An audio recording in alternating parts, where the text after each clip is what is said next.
Assalomu alaykum qadrdonlar, yaxshilar. Ko'p reelslarda chiqib qolyapti bu. Farzand xo'rlab 3-4 farzand bor, ota-ona ajrashib, bolalari xo'rlangan.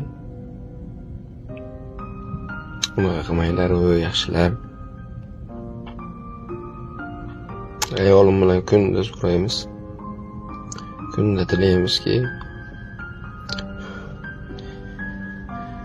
Alloh bizga ham farzand bersin.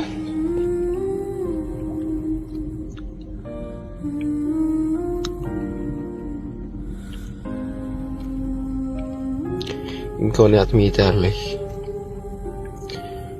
Imkoniyatim juda ham yaxshi darajada holatda. Lekin farzandim yo'q. 4 yil bo'ldi. Har tomondan ataka bo'lyapti. Shuning uchun farzand xo'rlamanglar, unaqa qilib haligi otasiz, onasiz bolalar qiynaladi. Men o'zim bolani juda yaxshi ko'raman. Video murojaat qilishimdan maqsad bolani xo'rlab, hali bittasi bolasini urib o'ldirib qo'ygan, o'zini farzandiga pichoq tiqib olgan. Ayolim bilan kunda qiynalamiz.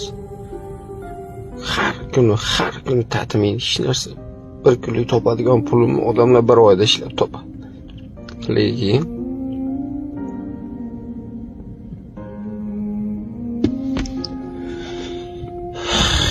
shunaqa gaplar yaxshilar, farzand qiynamanglar.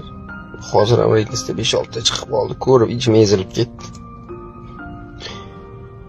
Bormagan doktorim qolmayapti. Ko'ryapmiz to'xtamasdan, endi Allohning irodasi endi berib qolar bir kun deyapman, lekin uyqum kelmaydi, kechasi 2, 3, 4 bo'lib ketadi basa. Alloh berib qo'ygan shirin shakar farzandlarni,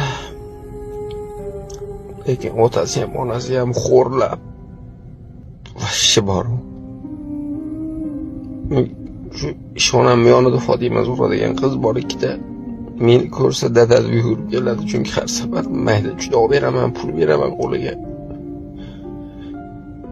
Onasini ayblarini kelib menga aytadi. Menga gapirib beradi onasini ayblarini. Batutga olib bormayapti, meni marujni olib bermayapti deydi. Men o'zim qo'liga pul beraman, olib bordim.